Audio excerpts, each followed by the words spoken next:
Ainda me lembro do cheiro das flores no altar. O sol da tarde pintava os vitrais da igreja com cores vivas, e cada raio parecia abençoar aquele momento. Eu estava ali, aos 69 anos, vestida de noiva. Meus netos me guiavam, um de cada lado, sorrindo e secando as minhas lágrimas que insistiam em cair. Mas não eram lágrimas de tristeza, de jeito nenhum. Eram lágrimas de uma alegria tão profunda, tão esperada, que parecia transbordar de todos os poros da minha alma.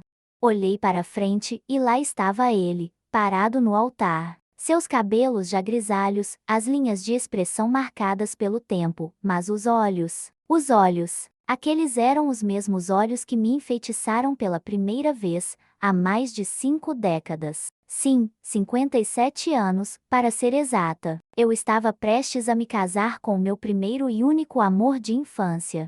Parece roteiro de filme, não é? Aquele tipo de história que você assiste na Netflix e pensa, isso é impossível, só acontece na ficção. Mas a minha vida me provou que, quando Deus está no controle, o impossível se torna apenas um detalhe. Tudo começou numa pequena igreja de bairro. Eu tinha 12 anos, ele também. Nossas famílias frequentavam a mesma congregação. Eu era uma menina tímida, com tranças e um vestido florido que minha mãe fazia questão que eu usasse todos os domingos. Ele, um garoto de sorriso fácil, com um jeito meio desajeitado de quem ainda estava crescendo, mas com uma doçura no olhar que me prendia. Lembro-me vividamente do dia em que nossos olhares se cruzaram pela primeira vez. Estávamos na escola dominical, sentados em cadeiras de madeira duras, ouvindo a professora falar sobre a história de José. Eu estava distraída, desenhando florezinhas na margem do meu caderno,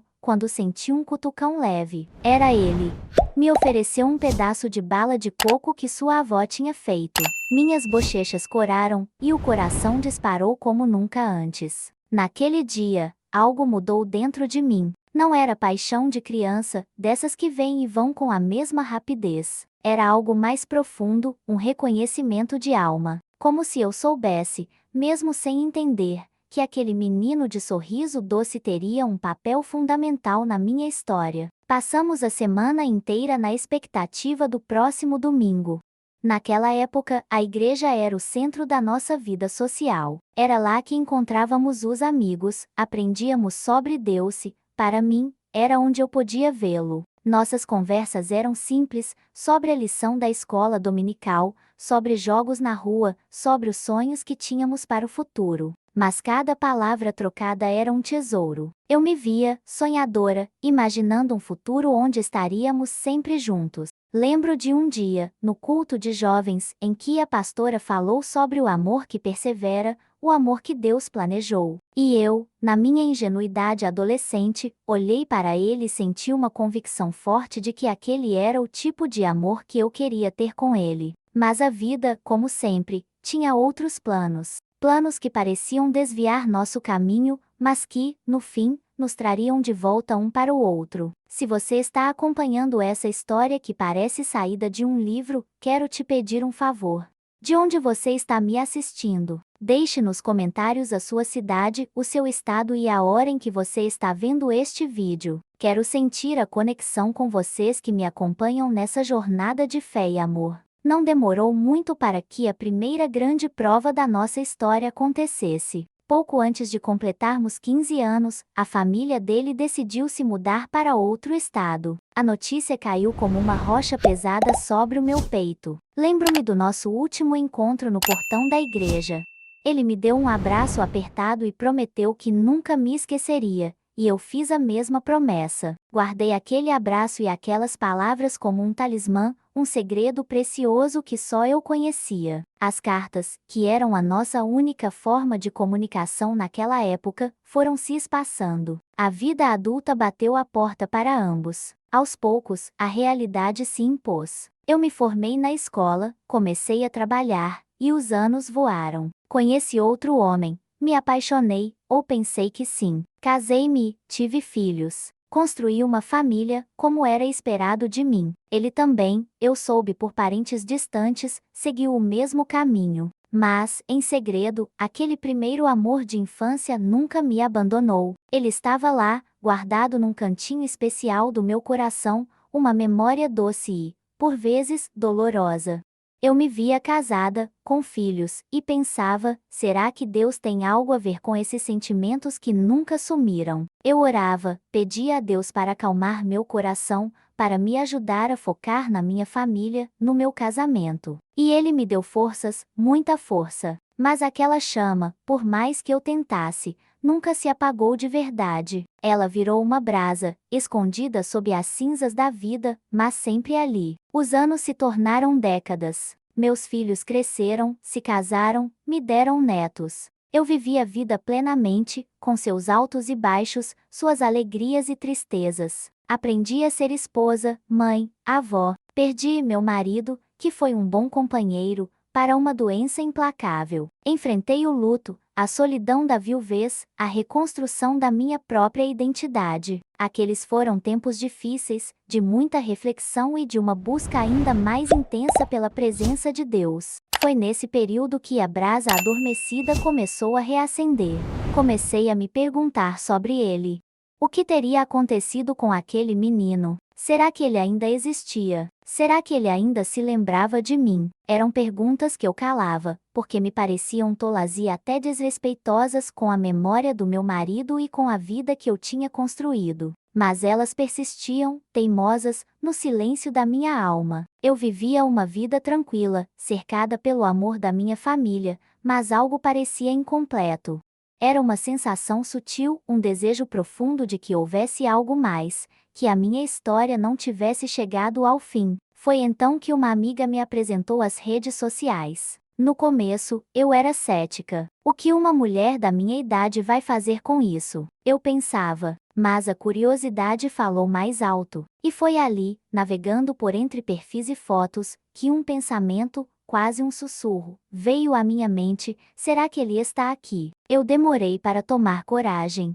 Pesquisar o nome dele parecia um ato de rebeldia, uma traição à minha própria história. Mas a semente já estava plantada. A busca começou de forma despretensiosa, quase como um jogo. E o que eu descobri, meus amigos, mudou tudo. Se você está gostando dessa história e quer continuar acompanhando as reviravoltas que a vida e Deus me prepararam, por favor, clique no botão de se inscrever aqui no canal. Isso me ajuda muito a continuar compartilhando essas experiências. A princípio, eu não encontrava nada. Havia muitos com o mesmo nome, e eu estava prestes a desistir, mas algo me impulsionava a continuar. Um dia, rolei a tela e vi uma foto. Era ele. Não era o menino de 12 anos, é claro. Era um homem, com os cabelos grisalhos, um pouco mais robusto, mas o sorriso, aquele sorriso era inconfundível. Minhas mãos tremeram ao ver a imagem. Meu coração, que eu pensava estar adormecido para certas emoções, disparou.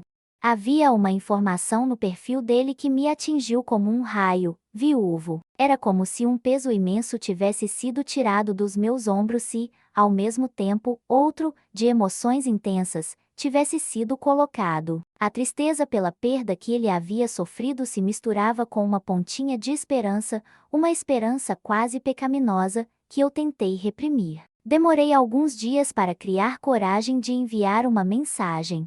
O que eu diria? Olá, você se lembra daquela menina das tranças da igreja? Parecia ridículo, mas o desejo de ao menos saber se ele estava bem, se a vida tinha sido boa com ele, era maior. Finalmente, com as mãos suando, digitei um texto simples: olá, nome dele. Meu nome é meu nome. Acho que nos conhecemos há muitos anos, na igreja. Não sei se você se lembra. Apertei enviar e senti uma mistura de alívio e pavor. A resposta veio algumas horas depois. Claro que me lembro, meu nome. Você era a menina mais linda da igreja, com aqueles olhos doces. Como você está? Eu li e reli aquela mensagem umas 20 vezes. Ele se lembrava, e ainda me achava linda. Aquilo me transportou diretamente para a menina de 12 anos. A partir daquele dia, começamos a conversar. No início, de forma cautelosa, trocando lembranças da infância, daquela época de inocência. Ele me contou sobre a vida dele, o casamento, os filhos, a perda da esposa. Eu compartilhei a minha história. E, a cada mensagem, a cada ligação, a voz dele, que eu não ouvia há tanto tempo, começava a soar familiar novamente. As risadas voltaram. As memórias se desdobravam como um álbum de fotos esquecido. E, para minha surpresa, e um pouco de susto, os sentimentos que eu achava que estavam enterrados há muito tempo começaram a ressurgir com uma força avassaladora. Era como se o tempo não tivesse passado de verdade. Aquela conexão pura de infância ainda estava lá, intacta, esperando apenas uma chance para florescer novamente. Mas, junto com a alegria, vieram as dúvidas, o medo. Eu tinha 60 e poucos anos. Como eu contaria isso para meus filhos? Para meus netos? O que as pessoas da igreja diriam? Eu era viúva há anos, ele também. Mas iniciar um relacionamento nessa idade parecia complicado. Minha mente racional gritava: isso é loucura. Você já viveu sua vida, construiu sua família?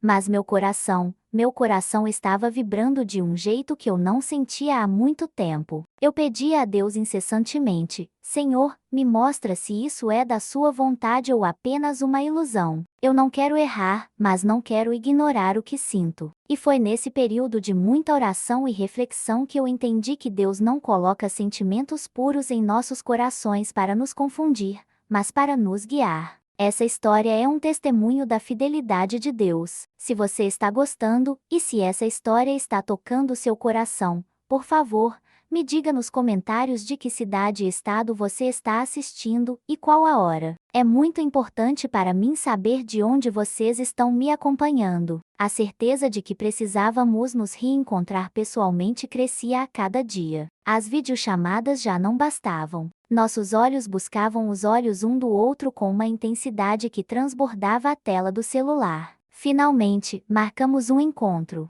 Ele morava em outro estado, então combinamos de nos encontrar num ponto intermediário, numa cidade turística que nenhum de nós conhecia bem, para que a experiência fosse nova para ambos, sem memórias passadas interferindo. O dia da viagem foi uma mistura de ansiedade e euforia. Senti-me como uma adolescente indo para o primeiro encontro, com borboletas no estômago e o coração acelerado. Quando vi no saguão do hotel, um turbilhão de emoções me atingiu. Ele estava ali, de pé, com um sorriso que iluminava o ambiente. Ele veio ao meu encontro, e antes que eu pudesse dizer qualquer coisa, ele me abraçou. Um abraço forte, caloroso, que parecia selar um pacto de meio século. Foi como voltar para casa. Todas as minhas dúvidas se dissiparam naquele momento. Era ele, era o meu menino, agora um homem, mas o mesmo em essência. Passamos o final de semana conversando, rindo, relembrando, mas também planejando. Sim, planejando um futuro. Naquele encontro, tivemos a certeza de que Deus estava, sim, orquestrando tudo. Aquele amor não era uma paixão passageira de idosos, mas a confirmação de um propósito divino que havia sido semeado em nossa infância. A decisão de namorar na nossa idade não foi fácil de anunciar para as famílias. Meus filhos, que me amavam e me queriam feliz, ficaram surpresos. Alguns dos meus netos acharam fofo, outros riram, alguns ficaram céticos. A reação da igreja também foi mista. Havia aqueles que se alegravam com a minha felicidade, que viam a mão de Deus em nossa história. E havia aqueles que, talvez por falta de compreensão, ou por um tradicionalismo excessivo, olhavam com certa desconfiança. Uma senhora da igreja, nessa idade, namorando de novo. Mas nós dois tínhamos uma convicção tão forte, uma paz tão grande, que as opiniões alheias, por mais que pudessem nos machucar às vezes, não abalaram a nossa fé. Lembro de um versículo que me veio à mente constantemente nesse período: mas os que esperam no Senhor renovarão as suas forças, subirão com asas como águias, correrão e não se cansarão, caminharão e não se fatigarão. Isaías 4:0-31. Eu sentia minhas forças renovadas, uma energia, uma alegria de viver que eu pensava ter perdido. Aquele amor me impulsionava, me fazia querer viver cada dia com mais intensidade. Deus estava nos dando uma segunda chance, uma nova primavera. E nós decidimos abraçar essa chance com toda a fé e gratidão que tínhamos. Foi um período de muitas provações, sim, mas também de muitas confirmações da parte de Deus, através de pequenas coisas, de palavras de apoio inesperadas, de portas que se abriam de forma milagrosa. Se você está se inspirando com a minha história e quer fazer parte da nossa jornada, clique no botão de se inscrever para não perder os próximos vídeos. Sua presença aqui é muito importante para mim. O pedido de casamento foi algo que superou todas as minhas expectativas. Ele não se contentou com um simples "quer casar comigo". Ele planejou um jantar surpresa, reuniu meus filhos e netos, e, no meio da refeição, ajoelhou-se. Não era um joelho firme de um jovem, mas era um joelho cheio de história, de respeito e de um amor que havia amadurecido com o tempo. Ele tirou uma caixinha de veludo do bolso, que continha não um anel de diamantes, mas um anel simples, com uma pequena flor esculpida. "Minha amada", ele disse, com a voz embargada pela emoção, "eu te esperei a vida inteira. Queremos passar o resto dos nossos dias juntos, sob a bênção de Deus". As lágrimas escorreram pelo meu rosto, e a resposta foi um sim que ecoou por todo o restaurante. Meus filhos e netos aplaudiram, alguns choraram, e ali, naquele momento, tive a certeza de que a nossa união não era apenas a nossa, mas de toda uma família que se reconstruía e se abençoava. Os preparativos para o casamento foram um capítulo à parte. Meus netos, que antes estavam céticos, se tornaram meus maiores apoiadores. Minha neta mais velha, que é designer, me ajudou a escolher o vestido. Meus filhos se encarregaram da organização da festa. Era como se todos estivessem celebrando não apenas o nosso amor, mas a própria ideia de que nunca é tarde para recomeçar, para sonhar, para viver um propósito que talvez estivesse adormecido. Cada detalhe, desde o convite até a escolha das músicas, era permeado por um sentimento de gratidão e alegria. Não era um casamento de primeira viagem, mas de uma primeira vez em que a maturidade e a sabedoria dos anos se uniam à pureza do primeiro amor. Refletíamos muito sobre o tempo de Deus. Em Eclesiastes 3:1, a Bíblia diz: "Para tudo há um tempo, e para cada coisa debaixo do céu há um momento". Nosso momento chegou. Demorou 57 anos, mas chegou. E a espera, por mais longa e dolorosa que tenha sido em alguns momentos, nos moldou, nos preparou para este reencontro. Cada experiência vivida, cada desafio superado, cada lágrima derramada, tudo serviu para nos trazer até aqui, mais maduros, mais convictos, com uma fé inabalável. Entendemos que a história de amor que Deus escreve para cada um de nós é única e perfeita, e que os seus planos são sempre maiores e melhores do que os nossos. A sabedoria divina se manifesta no tempo certo. Eu pensava em quantas pessoas desistem de seus sonhos, de seus propósitos, de seus amores, por acharem que o tempo já passou. Mas a minha história é um grito, um testemunho de que enquanto há vida, há esperança, e que o amor de Deus, que é paciente e bondoso, nos surpreende nos momentos mais inesperados. A cada dia, eu agradecia a Deus por essa segunda chance, por me permitir viver esse final de conto de fadas em plena velhice. Era uma bênção que eu não esperava, mas que recebia de coração aberto, com a humildade de quem reconhece que tudo vem dele. Se você está achando essa história inspiradora e quer continuar recebendo mais conteúdo que edifica a alma, não se esqueça de se inscrever no canal. Sua inscrição é um apoio para que eu possa levar mais mensagens de fé e esperança adiante. E assim chegou o grande dia. O sol estava radiante, como se o próprio céu estivesse celebrando conosco. A igreja estava repleta de amigos e familiares, muitos deles com lágrimas nos olhos, emocionados com a nossa jornada. Enquanto eu caminhava pelo corredor, de braço dado com meus netos, o coração batia num ritmo diferente, um ritmo de gratidão e de plena realização. Eu via a expressão de ternura no rosto dele enquanto eu me aproximava. Os olhos dele brilhavam tanto quanto os meus. No altar, de frente um para o outro, de mãos dadas, senti a força de 57 anos de histórias, de anseios, de orações silenciosas. Nossos votos não foram os tradicionais. Não falávamos apenas de futuro, mas de passado, de presente, de uma promessa que havia sido feita lá atrás, na infância, e que agora se cumpria. Eu prometo te amar, te respeitar e te honrar todos os dias da nossa nova vida, com a certeza de que a mão de Deus nos guiou até aqui, ele disse, e a voz dele tremeu.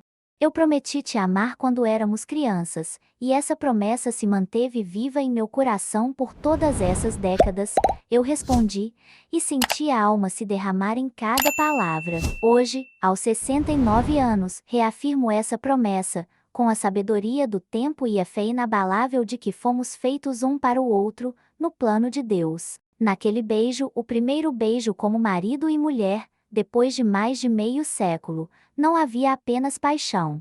Havia a leveza da inocência da infância, a solidez da maturidade, a resiliência de quem superou desafios e a profunda gratidão a Deus por um milagre. Era o beijo de duas almas que haviam finalmente encontrado seu lar, a sua paz. Era a realização de um sonho que parecia impossível, a confirmação de que os desígnios de Deus são perfeitos e se cumprem no tempo dele, de maneiras que a nossa mente humana jamais poderia prever. Minha história não é apenas sobre amor romântico, é sobre esperança.